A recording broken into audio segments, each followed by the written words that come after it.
Segunda carta aos Tessalonicenses, capítulo 3, apenas o verso de número 16.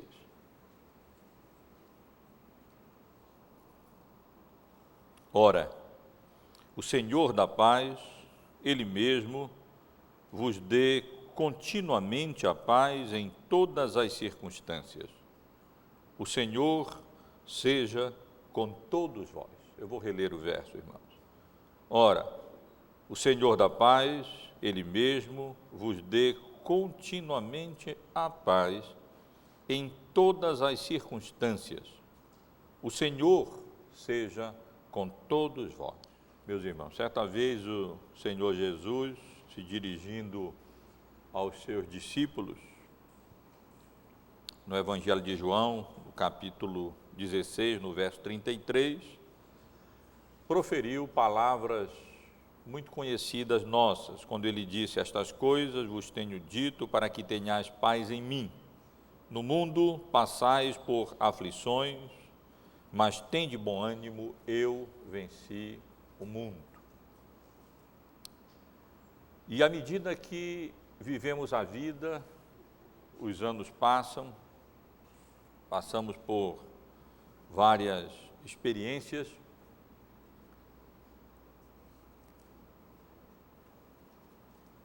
sabemos que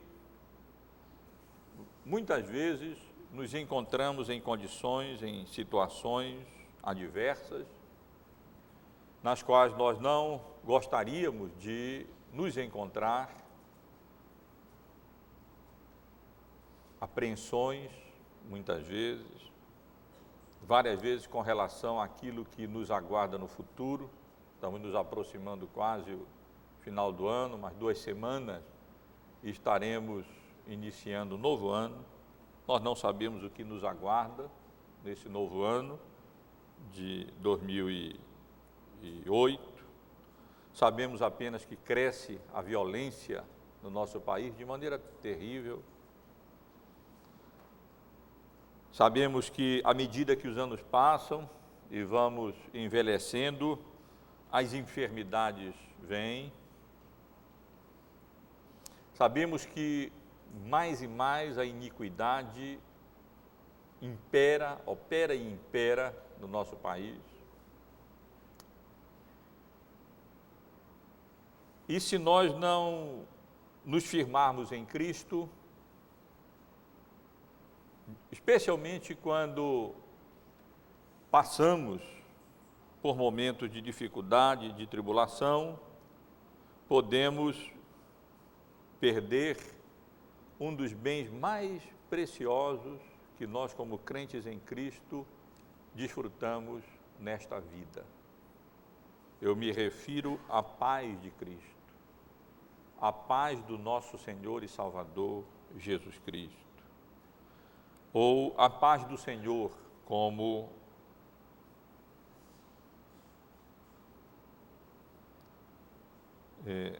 Paulo se refere aqui.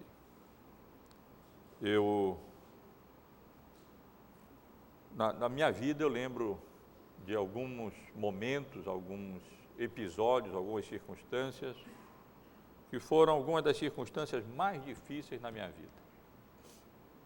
Muitas delas já como crente em Cristo. Eu lembro em determinada ocasião, há muitos anos atrás, quando nós, como igreja, ainda frequentando outra igreja, passamos por circunstâncias muito difíceis, e eu precisava tomar uma decisão muito séria, que eu sabia iria influir não apenas na minha vida, mas na vida de vários outros irmãos. Não conhecia o futuro, não sabia o que iria ocorrer. Angustiado, de espírito, liguei para um pastor idoso, temente a Deus, conhecido meu, um irmão muito querido, muito sábio, e relatei a ele a circunstância difícil pela qual nós passávamos no momento, e a decisão difícil que eu precisava tomar. E ele, em resposta, me dirigiu, entre outros versículos, a um versículo da palavra de Deus, que eu tenho feito uso várias vezes na minha vida, e vamos dizer assim, como pastor que sou, como médico de alma, tenho prescrito como receita, em várias circunstâncias, a irmãos e irmãs que passam por situações difíceis e tendem à angústia e a apreensões. Eu me refiro ao versículo 3 do capítulo 26 do livro de Isaías. Isaías, capítulo 26, versículo 3. Quem sabe os irmãos desejem anotar esse versículo, guardar na sua Bíblia, eu costumo fazer isso. Não confio na minha memória, eu sei que ela é fraca. E nesse versículo 3, vale a pena lermos também o verso 4, nós lemos assim: Tu, Senhor, conservarás em perfeita paz aquele cujo propósito é firme, porque ele confia em ti. Tu, Senhor, conservarás em perfeita paz aquele cujo propósito é firme, porque ele confia em ti. O verso 4 diz assim: Confiai no Senhor perpetuamente, porque o Senhor, Deus, é uma rocha eterna.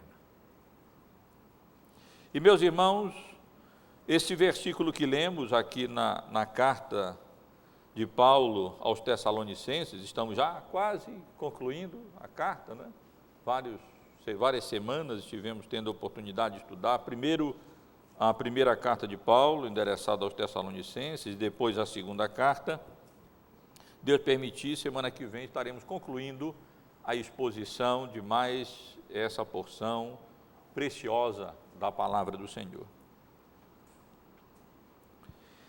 E às vezes, quando nós nos aproximamos do final de uma carta e encontramos palavras como essas, tendemos, às vezes, a ler como se essas palavras não passassem de meras formalidades. Afinal de contas, o apóstolo Paulo já havia tratado dos problemas que a igreja de Tessalônica vinha enfrentando. Ele havia tomado conhecimento de que 3 problemas atribulavam a igreja, os irmãos sabem muito bem. Primeiro era um problema externo, a perseguição, que se intensificava desde o estabelecimento da igreja, mais e mais aqueles irmãos vinham sendo perseguidos.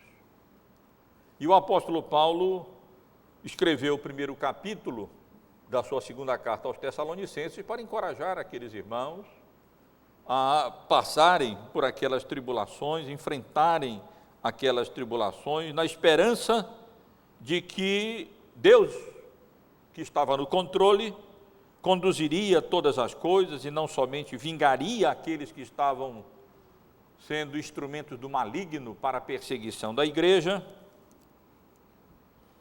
mas também guardaria aqueles irmãos e daria a ele o devido repouso, descanso eterno.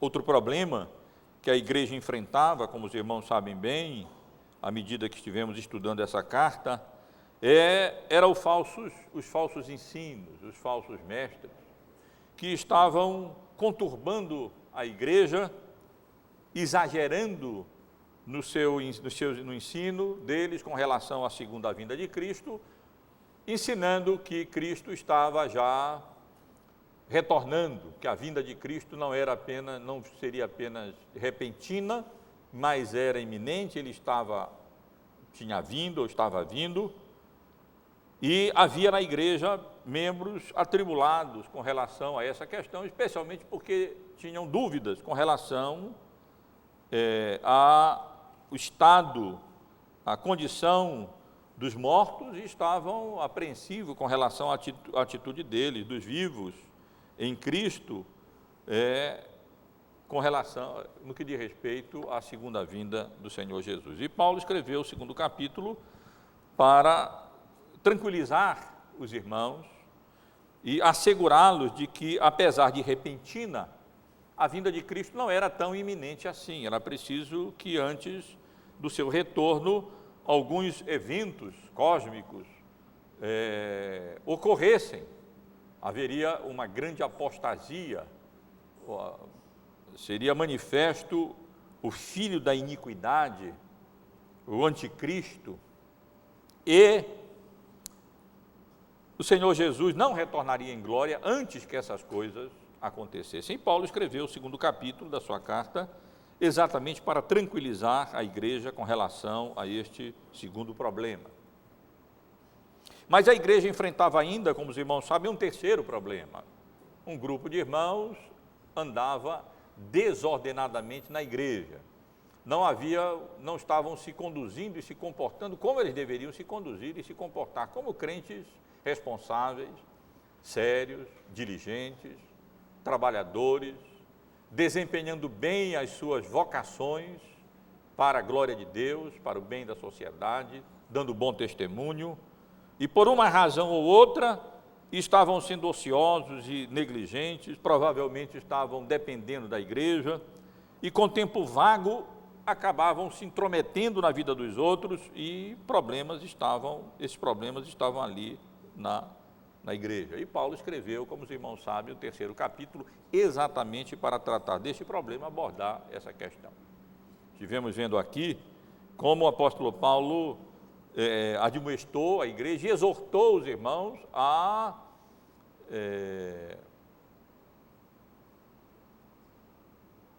exercerem a disciplina eclesiástica sobre esses desordenados,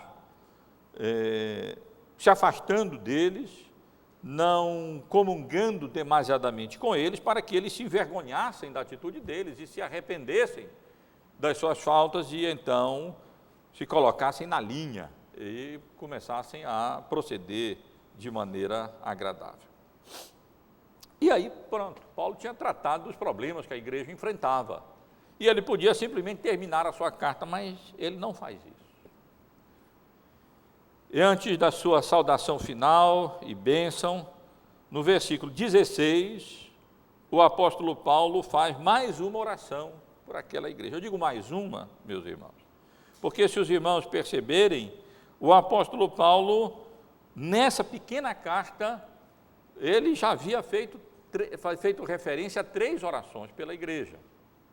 No capítulo 1, nos versículos 11 e 12, ele diz: por isso também não cessamos de orar por vós, para que o nosso Deus vos torne digno da sua vocação e cumpra com poder todo o propósito de bondade e obra de fé, a fim de que o nome do nosso Senhor Jesus seja glorificado em vós e vós nele, segundo a graça do nosso Deus e do Senhor Jesus Cristo. No final do capítulo 2, nos versículos 16 e 17, Paulo ora assim: ora, nosso Senhor Jesus Cristo mesmo e Deus, o nosso Pai, que nos amou e nos deu eterna consolação e boa esperança pela graça, consolem o vosso coração e vos confirmem em toda boa obra e boa palavra. E mesmo aqui no capítulo 3, no versículo 5, o apóstolo Paulo já havia orado dizendo: ora, o Senhor, nessa forma de oração desejo, que nós encontramos tanto na primeira carta como na sua segunda carta, Paulo diz: ora, o Senhor conduza o vosso coração ao amor de Deus e à constância de Cristo. Mas, novamente, no versículo que eu li, o apóstolo Paulo se dirige a Deus, suplicando a graça dele, orando: ora, o Senhor da paz, a referência é a Cristo, apesar de várias vezes, de maneira mais frequente, Paulo utilize a expressão o Deus da paz, aqui a referência é ao Senhor Jesus. Ora, o Senhor da paz, Ele mesmo vos dê continuamente a paz em todas as circunstâncias. O Senhor seja convosco. A nossa tradução não indica bem, porque o versículo 16 aqui começa com ora, quando o texto original usa uma conjunção adversativa, indicando um certo contraste que o apóstolo Paulo, da oração de Paulo aqui no verso 16, com aquilo que ele vinha tratando antes. E os irmãos sabem perfeitamente bem o que é que Paulo vinha tratando antes. Paulo vinha admoestando a igreja no sentido de que aqueles irmãos faltosos, desordenados, precisavam ser disciplinados, não apenas pela liderança da igreja, pelos presbíteros, mas a congregação precisava participar dessa disciplina. Paulo havia se dirigido aos próprios irmãos faltosos. A situação não era tão simples, meus irmãos. Não era uma situação difícil, era uma situação grave que a igreja de Tessalônica vinha enfrentando. Já pensaram? Perseguições de fora, falsos mestres, e ainda a pior guerra que a gente pode ter, que é a guerra civil interna na igreja, dificuldades internas, problemas internos ali na igreja. A iminência de uma disciplina mais grave pairava, da necessidade de uma disciplina mais grave pairava sobre a igreja. E as dificuldades e os problemas estavam acontecendo ali na igreja de Tessalônica. Não é nenhuma novidade. Aqui e ali nós vemos pessoas que têm uma visão romântica acerca da igreja primitiva, como se a igreja primitiva fosse um mar de rosas. Só se não lermos o Novo Testamento de maneira adequada. Se lermos as cartas de Paulo à igreja de Corinto, a carta de Paulo aos Gálatas, a carta de Paulo à igreja de Tessalônica, nós vamos ver que as igrejas primitivas enfrentavam sérios e graves problemas, como a igreja de Cristo sempre vai enfrentar. Qualquer ideia romântica, qualquer ideia de que a igreja de Cristo não há dificuldades e não há problemas, e nós vivemos todos no mar de rosas, isso não corresponde à realidade bíblica. E a razão é muito simples, a igreja de Cristo, como já ressaltei antes, é composta de santos pecadores. Né? Santos porque fomos separados do mundo, mas pecadores porque ainda temos uma natureza pecaminosa que nos impede de viver integralmente de acordo com a vontade do nosso Deus e de acordo com o que nós mesmos gostaríamos de viver, anelaríamos viver. Então, meus irmãos, antes de completar a sua carta, como que, dizendo assim, acabei de dar várias exortações, orientações, encorajamentos, mas eu sei que a resposta positiva não depende deles. Em última instância, depende de Deus. E nós todos sabemos o que é isso. Nós, como pais, por exemplo, oramos pelos nossos filhos, mas nós sabemos que as circunstâncias da vida, elas estão fora do nosso controle, completamente fora do nosso controle. Quem sabe o que vai nos acontecer nesse ano de 2008? Quem sabe? Quantos de nós que hoje aparentemente estamos bem, sem problema de saúde, amanhã vamos ao médico e temos um diagnóstico terrível, ou passamos por um acidente, ou pessoas queridas nossas, quem sabe o que vai nos acontecer no ano de 2008? Não apenas esse tipo de dificuldade, mas até problemas eclesiásticos como aqueles que a igreja de Corinto, a igreja de Tessalônica vinha enfrentando. No ano, aparentemente, tudo pode estar bem, no outro ano podemos passar por dificuldades tão sérias, tão graves. Como as igrejas do Novo Testamento primitivas passaram também. E exatamente por isso, irmãos, o apóstolo Paulo, antes de encerrar a sua carta, ele ora mais uma vez a Deus, como que dizendo, ora, ou antes, ou mais, o Senhor da paz. Ele vinha descrevendo uma situação quase de guerra civil na igreja, no sentido de contenda, conflito, dificuldades. Os irmãos lembram bem, certamente, da primeira carta, ainda. Lembram como Paulo já vinha tratando e mencionando algumas dificuldades e fazendo referências contínuas à paz. Eu não sei se os irmãos já a perceberam, mas não é a primeira vez que Paulo fala de paz com relação à igreja, nas suas cartas à igreja de Tessalônica. Na sua primeira carta, ele fez referência à paz, começou com isso, quando começou dizendo: Paulo, Silvano e Timóteo, a igreja dos Tessalonicenses em Deus Pai e no Senhor Jesus Cristo, graça e paz a vós outros. No capítulo 5 da primeira carta, no versículo 13, novamente Paulo insta aqueles irmãos a viverem em paz uns com os outros. Verso 12 diz assim: agora vos rogamos, irmãos, que acateis com apreço os que trabalham entre vós e os que vos presidem no Senhor e vos admoestam, e que os tenhais com amor em máxima consideração por causa do trabalho que realizam. Vivei em paz uns com os outros, o que sugere alguma dificuldade que a liderança da igreja estava encontrando no trato dos problemas e no que diz respeito à admoestação de irmãos, e tanto que Paulo exorta a igreja a viver em paz, os irmãos a viverem em paz uns com os outros.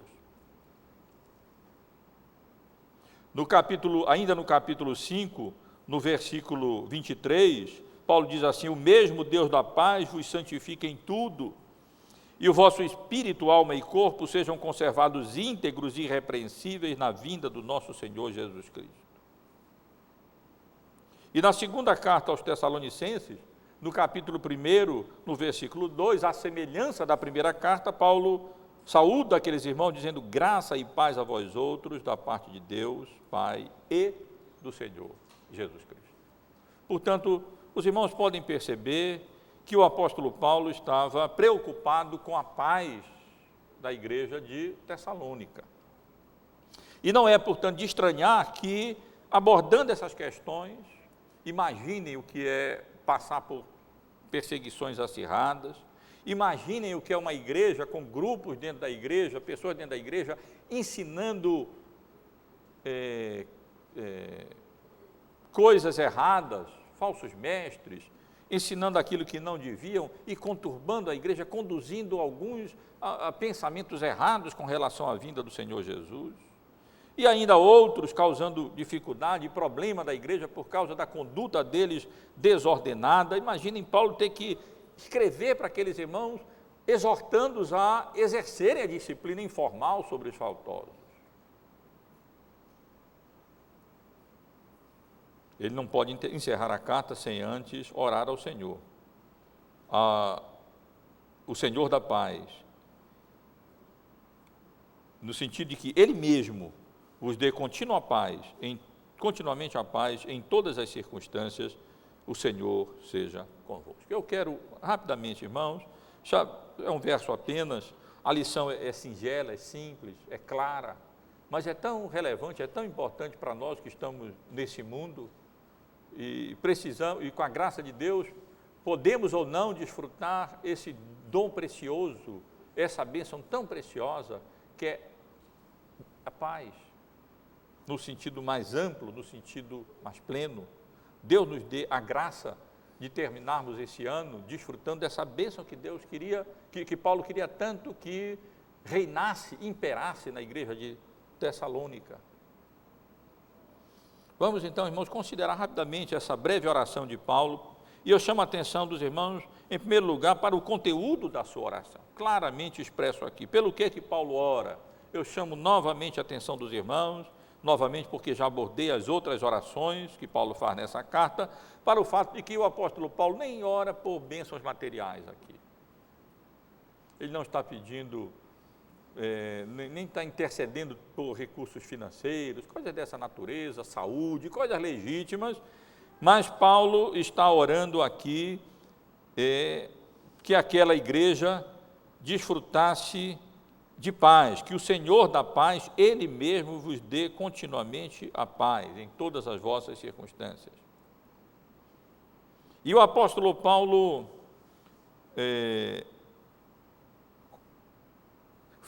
não é um outro pedido, na realidade é o mesmo pedido. Alguns intérpretes querem sugerir que aqui nós temos dois pedidos nessa oração. Um, que Deus dê a paz, e outro, que o Senhor Jesus fosse com a igreja. Mas os bons intérpretes dessa carta concordam que, na realidade, o segundo pedido nada mais é do que um esclarecimento acerca do primeiro pedido.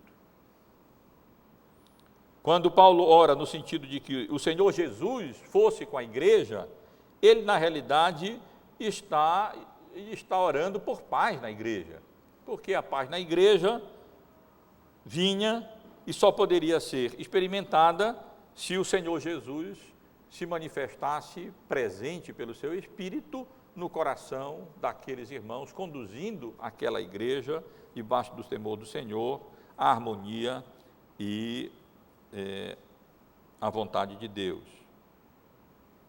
Então, meus irmãos, esse é o conteúdo da oração de Paulo. Paulo, na realidade, ora por paz. Ele ora, o desejo dele era que o Senhor Jesus reinasse naquela igreja, que o Espírito Santo de Deus habitasse plenamente no coração daqueles irmãos, que o Senhor Jesus, pela sua palavra, fosse Senhor ali naquela igreja, governasse os acontecimentos daquela igreja, e era dessa maneira, e apenas dessa maneira, que aquilo que Paulo tanto anelava aquela igreja desfrutasse, poderiam desfrutar, isto é, da paz de Cristo.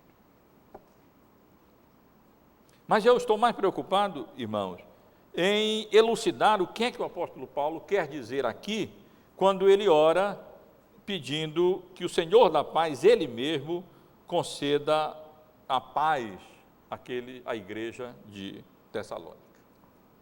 Alguns intérpretes, e por isso vamos aqui considerar a natureza da paz, que Paulo fala, acerca da qual Paulo fala aqui, ou ora aqui. Alguns intérpretes querem entender que Paulo tem em mente aqui que paz deve ser interpretada aqui, entendida aqui, no sentido mais estrito em relação a esse contexto todo que eu estive me referindo aqui.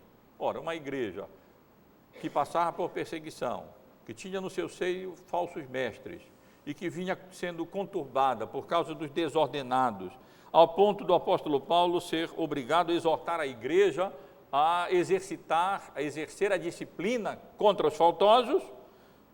Então, paz aqui se refere a essa paz entre os membros da igreja de Tessalônica. Certamente, essa interpretação tem sentido.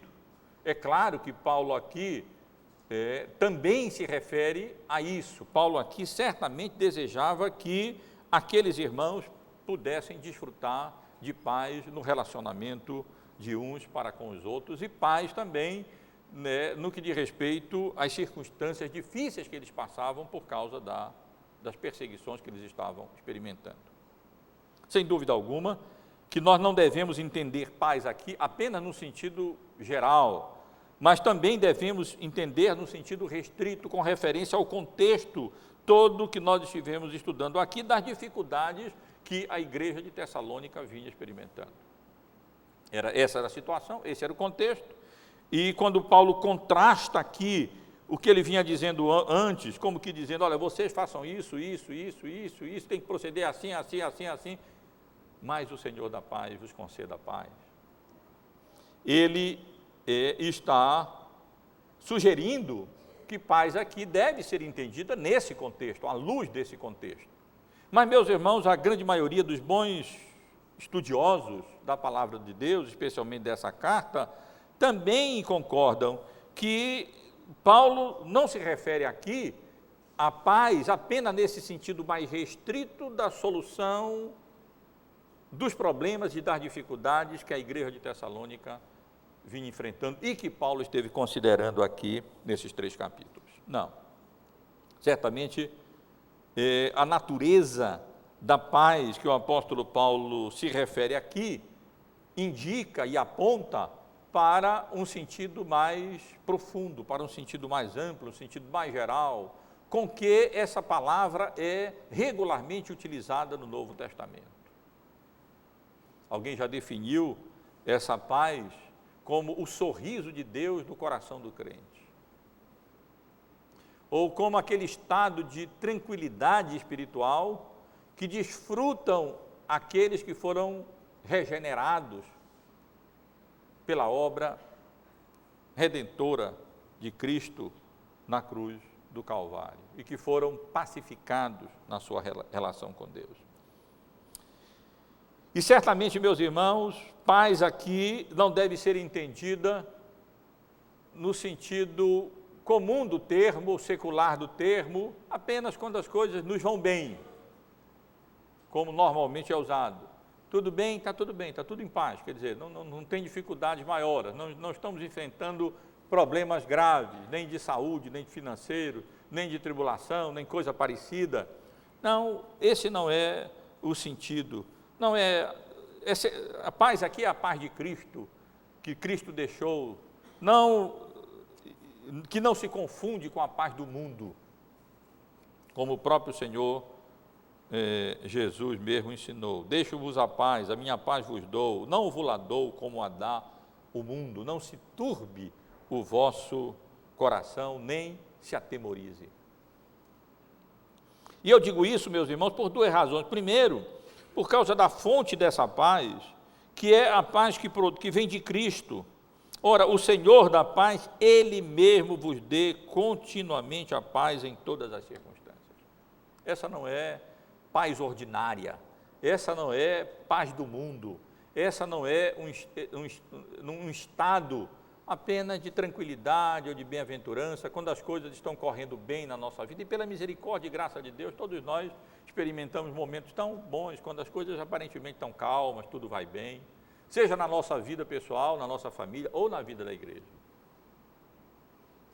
Mas não é esse tipo de paz que Jesus falou em João, no capítulo 14, 27, dizendo: deixo-vos a paz, a minha paz vos dou, não vou lá dou como dá o mundo, não se turbe o vosso coração, nem se atemorize.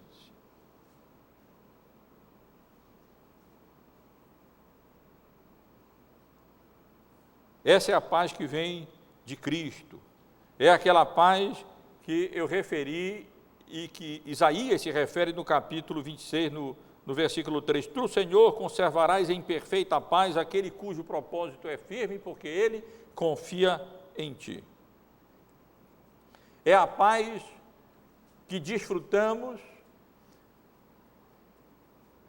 em decorrência da obra que Cristo realizou por nós, porque Ele é a nossa paz, o qual de ambos fez um, e tendo derrubado a parede da separação que estava no meio, a inimizade, aboliu na sua carne a lei dos mandamentos na forma de ordenança, para que dos dois criassem em si mesmo um novo homem, fazendo a paz.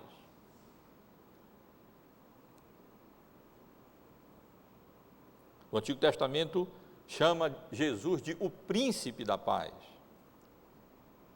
E em várias outras passagens do Antigo Testamento, nós lemos que, na verdade, quem faz a paz é Deus, quem cria a paz é Deus. E, na realidade, só desfrutamos paz e paz verdadeira em consequência da obra redentora e justificadora de Cristo por nós. Lemos em Isaías, no capítulo 53, verso 5, que Cristo foi traspassado pelas nossas transgressões e moído pelas nossas iniquidades, o castigo que nos traz a paz estava sobre ele, e pelas suas pisaduras fomos sarados. Esse é o evangelho da paz chamado na Bíblia. O evangelho segundo o qual nós, que como consideramos aqui no domingo passado, que nos encontrávamos numa condição de inimizade para com Deus, de oposição a Deus, de mal à morte com Deus, pela misericórdia e graça de Deus e pela obra redentora de Cristo na cruz, pelos seus sofrimentos, pelo seu castigo que nos traz a paz, nós fomos pacificados com Deus e agora desfrutamos de paz com Deus, uma vez que fomos justificados ou declarados justos pela obra justificadora de Cristo na cruz.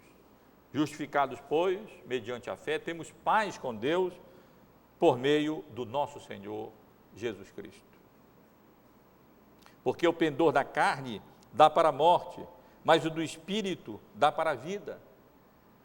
O reino de Deus não consiste de comida nem de bebida, mas de justiça, de paz e alegria no Espírito Santo. Portanto, meus irmãos, o que Paulo realmente anelava e desejava para aquela igreja não era simplesmente paz de uns para com os outros, mas era aquela paz, primeiro relacionada à justificação, justificados, pois, temos paz com Deus, a paz que desfrutam aqueles que não se encontram mais em estado de inimizade, de guerra, de briga para com o seu Criador, mas foram pacificados e agora não temem mais a Deus. Deus não é mais para nós o nosso inimigo, Deus é o nosso amigo. Nós não o tememos mais no sentido de que temem aqueles que estão debaixo da ira de Deus e, portanto, sabem que tem Deus como seus inimigos. Nós não temos Deus como nosso inimigo. Meus irmãos, era terrível aquela condição na qual nós mesmos nos encontrávamos, antes de termos sido pacificados pela obra pacificadora, justificadora de Cristo na cruz. Terrível. Não tínhamos paz, não. Deus era nosso inimigo. Nós nos encontrávamos nesse estado de inimizade para com Deus.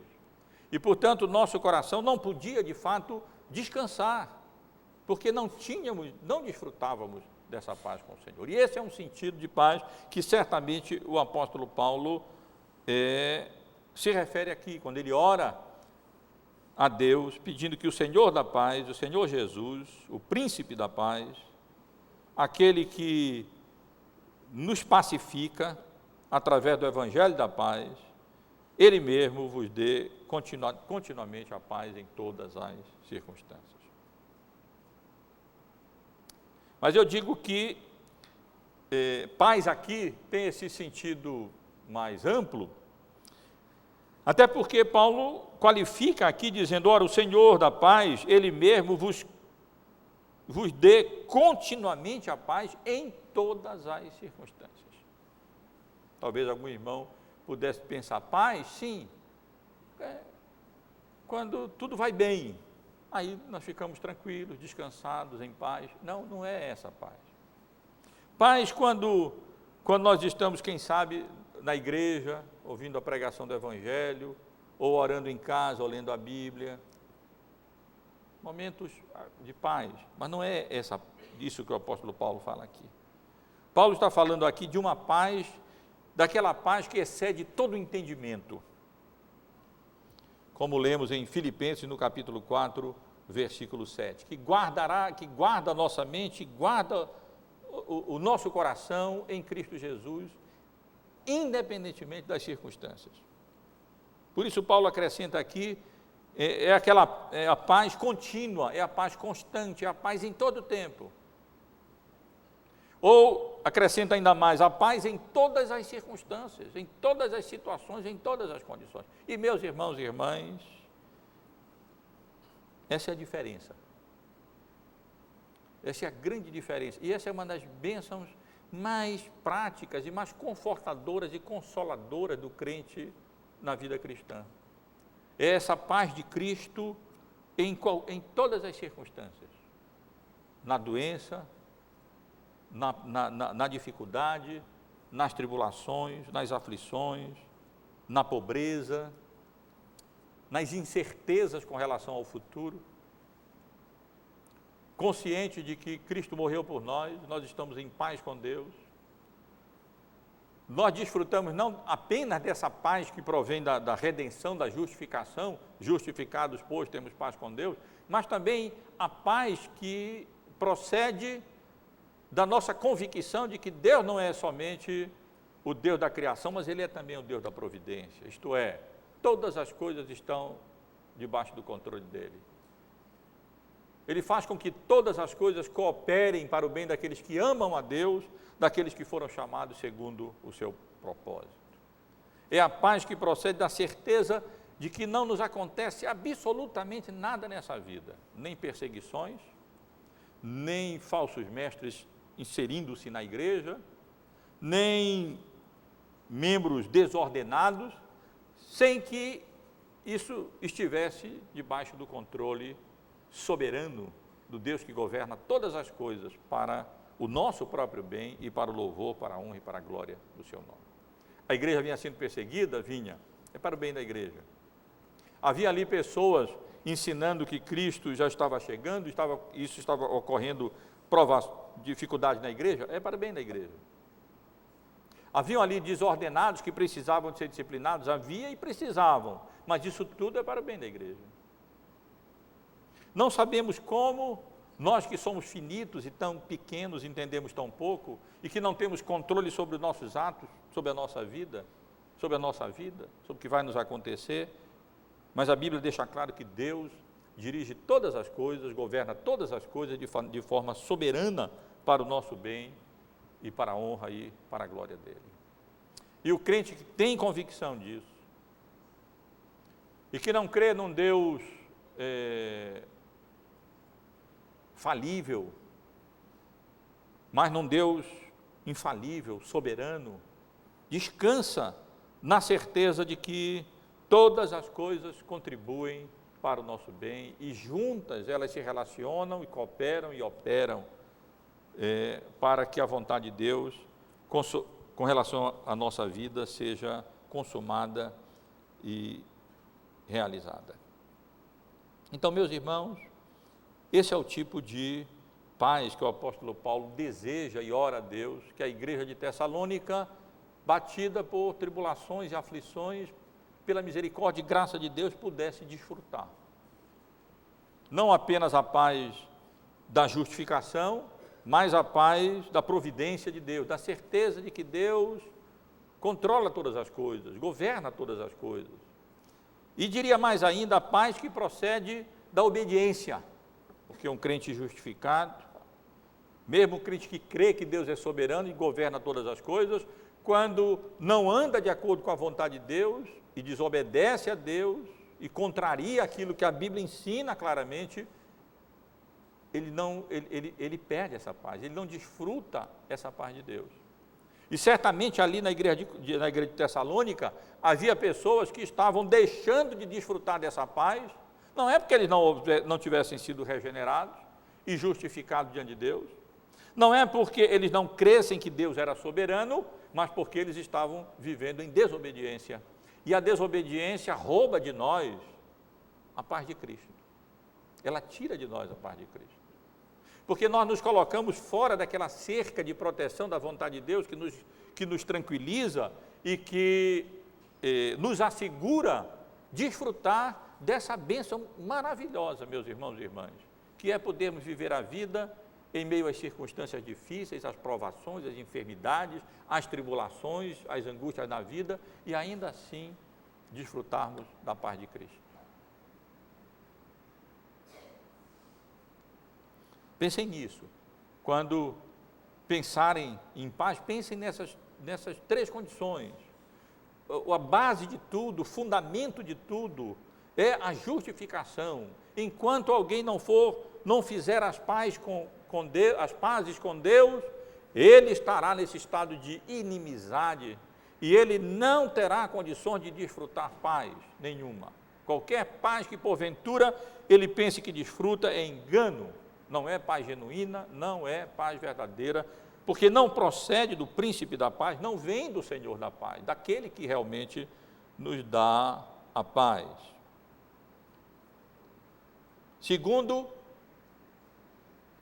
a convicção que nós, com a graça de Deus, precisamos exercitar de fé, que Deus governa todas as coisas, Ele conduz todas as coisas, e Ele nos dê a graça de, mesmo quando em meio a desventuras, a adversidades, a tribulações, tranquilize o nosso coração na certeza de que Ele está no controle, Ele governa o universo que Ele criou, e nada, coisa alguma acontece nesse universo fora do seu controle, ou que venha a, em última instância, produzir o mal daqueles que amam a Deus e que foram chamados segundo o seu propósito. Meus irmãos, como essa verdade é tranquilizadora nos momentos de luta, de dificuldade e de apreensões na vida.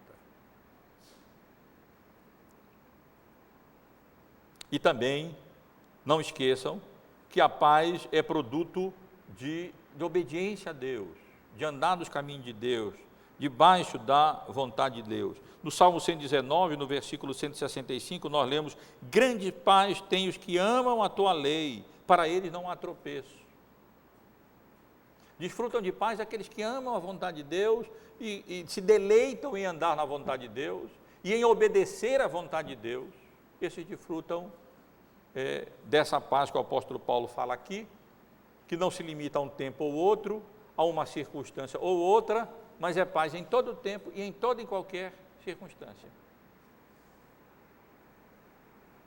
E para finalizar, meus irmãos, quero apenas chamar a atenção dos irmãos para o fato de que essa paz que o apóstolo Paulo deseja, vejam só, é para todos. Ora, o Senhor da paz, Ele mesmo vos dê continuamente a paz em todas as circunstâncias, o Senhor seja com todos vós. E não há dúvida, meus irmãos, que o apóstolo Paulo tem por todos aqui, significa, ele quer dizer, não apenas paz para aqueles membros da igreja leais, fiéis, aos quais ele havia se dirigido várias vezes na sua carta. Paulo certamente desejava que esses irmãos vivessem em paz, desfrutassem de paz do coração, paz interior decorrente daquela paz que quem foi pacificado diante de Deus, sabe que Deus governa tudo e com a graça de Deus vive em obediência à vontade de Deus, que é boa, santa, agradável e perfeita para a nossa vida. Mas, meus irmãos, certamente Paulo está desejando paz aqui e orando por paz aqui, eu diria até de uma maneira especial, àqueles irmãos que vinham dando problema na igreja. Porque, afinal de contas, lembrem que, apesar dele exortar os demais irmãos a exercer disciplina sobre os faltosos, ele havia exortado logo no contexto anterior, no versículo 15, dizendo: todavia não o considereis por inimigo, mas advertiu como irmãos. Eram irmãos em Cristo. Eram irmãos em Cristo que vinham dando problema. Eram irmãos em Cristo que vinham andando desordenadamente. Eram irmãos em Cristo que obstinadamente vinham desobedecendo às determinações e às orientações apostólicas. Mas eles eram irmãos em Cristo. E o apóstolo Paulo aqui orava a Deus, e particularmente a esses irmãos, que eles não ficassem como caniços ali, balançando com o vento de doutrinas.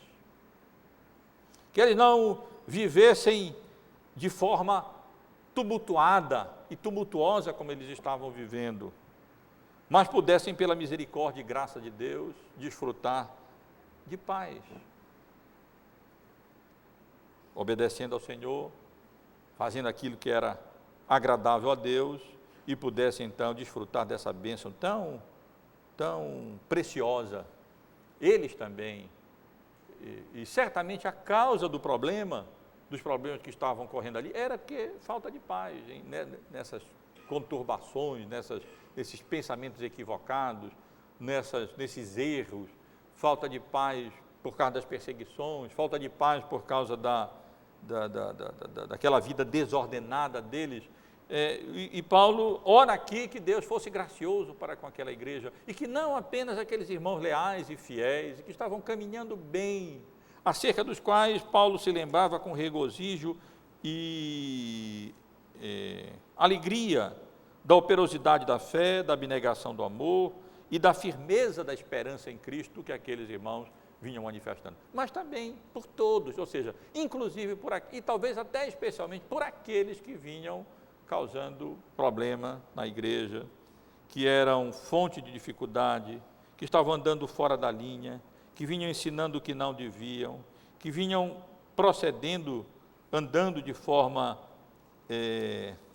desordenada, inclusive que levou Paulo a dizer, como eu já li aqui, ora, vos rogamos, irmãos, que acateis com apreço os que trabalham entre vós e os que vos presidem no Senhor e vos admoestam, e que os tenhais com amor em máxima consideração por causa do trabalho que realizam, vivei em paz uns com os outros. Quero só concluir, meus irmãos, essa breve exposição dessa pequena oração de Paulo no final da sua carta, chamando a atenção para a excelência dessa bênção que Deus concede aos crentes. Deus nos concede muitas bênçãos nessa vida. E uma das bênçãos mais preciosas que Deus nos concede é a capacidade, primeiro, é a capacidade de vivermos em paz, de desfrutarmos paz. Paz que procede do Senhor da paz, do Príncipe da paz. Paz que nasce em Cristo, só Ele pode criar essa paz. Nós sabemos que vivemos uma época sem paz, as pessoas estão sem paz. Se você quiser fazer uma profissão rentável e ganhar dinheiro, nunca vai faltar pacientes, faça psicologia, psiquiatria, porque nós vivemos numa época em que as pessoas estão sem paz mesmo, vivem atribuladas, vivem angustiadas e vivem correndo atrás de socorro, de auxílio, alguma coisa, porque falta sossego no coração, falta paz.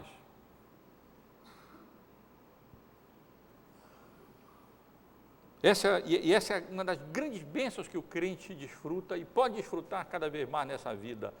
Paz em qualquer situação, em qualquer tempo e em qualquer circunstância. Desde que, observem, claro, tenhamos sido regenerados pela graça de Deus, justificados em Cristo e, portanto, temos paz com Deus. Confiemos de que o Senhor é de fato soberano sobre a nossa vida e possamos então assim desfrutar de paz, na certeza de que Deus sabe o que faz e conduz a nossa vida da melhor maneira possível. Estudando esse texto durante a semana, eu li uma mensagem de Spurgeon sobre essa passagem. E ele faz referência breve ao fato de que uma vez, nas suas enfermidades, ele era muito enfermo, muito doente, padecia de várias enfermidades, e conta que certa vez alguém, um irmão ou irmã da igreja, disse que ia orar por ele, pedir que Deus desse a ele compreensão das razões das enfermidades pelas quais ele estava passando. Ele disse, não, irmão, não precisa orar isso por mim, não. Não precisa. Eu não quero saber por que não. Eu sei que é boa. Eu sei que a vontade de Deus é boa. E eu sei que se Ele me permite passar por isso, Ele nem precisa me orar por isso, que eu não faço nem questão de saber. Eu tenho certeza que a vontade de Deus é boa para mim com relação a isso. Não tem nem essa curiosidade de saber por quê. Eu sei que meu Senhor é bom, sei que a minha vida está nas mãos dEle, e sei que essas aflições e tribulações e enfermidades pelas quais eu passo, representam a boa vontade de Deus para o meu coração e para a minha vida. Dificilmente alguém que pensa assim não vive em paz, apesar das circunstâncias difíceis pelas quais nós possamos passar nessa vida. Mas é verdade que aqui e ali podemos perder a paz por falta de obediência, por falta de submissão à vontade de Deus. E aí como que Deus vira as costas para nós.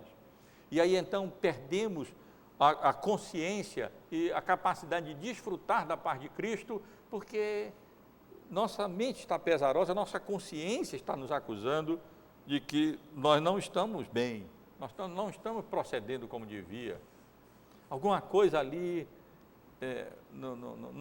aponta que não está bem, falta a paz de Cristo como se fosse um árbitro em nosso coração, indicando que nós estamos andando ali nos caminhos de fato da vontade de Deus, em submissão à vontade do Senhor. E Deus nos dê a graça, meus irmãos e irmãs, de não perder essa paz por desobediência, mas pela misericórdia e graça de Deus, em qualquer condição e circunstância, andar em obediência a Deus, para desfrutarmos mais e mais desse dom precioso, dessa bênção preciosa que Deus nos dá, de podermos ficar em paz, em quaisquer condições e quaisquer circunstâncias em que a sua providência soberana, na sua providência soberana, Ele nos permita passar nessa vida. Não é paz que se confunda com a paz do mundo, que só se manifesta e só se faz presente quando tudo está bem, tudo aparentemente está tranquilo. Não é assim. Tem um corinho que a gente canta que diz assim: não olho circunstância, não, eu olho o seu amor. E não sabemos o que vai nos acontecer, não tenho a menor ideia do que vai acontecer nesse ano que vem, mas sei que, tendo sido justificado por Cristo, desfrutamos de paz com Deus, sabendo que o Senhor é soberano, podemos descansar na certeza de que a vontade dEle é boa, agradável e perfeita, e procurando obedecer a sua vontade, poderemos desfrutar nas mais difíceis condições e circunstâncias dessa paz de Cristo, que excede todo entendimento, que vai além daquilo que nós podemos imaginar ou pensar, e se manifesta nas condições mais difíceis e mais adversas da vida. Ora, o Senhor da paz, Ele mesmo, vos dê continuamente a paz, em todas as circunstâncias. O Senhor seja com todos vós. Deus abençoe os irmãos. Faço de Paulo, da oração de Paulo, a minha oração pelos irmãos e irmãs, todos os irmãos e irmãs.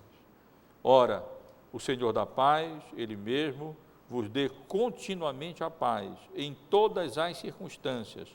O Senhor seja com todos vós. E se porventura, no nosso meio, alguém não sabe do que eu estou falando,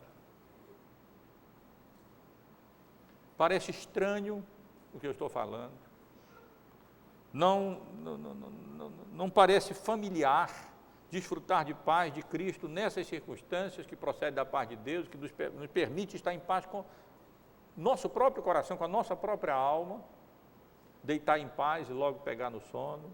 Às vezes a gente não pega tão logo no sono, mas não é por falta de paz, não, é por outras coisas.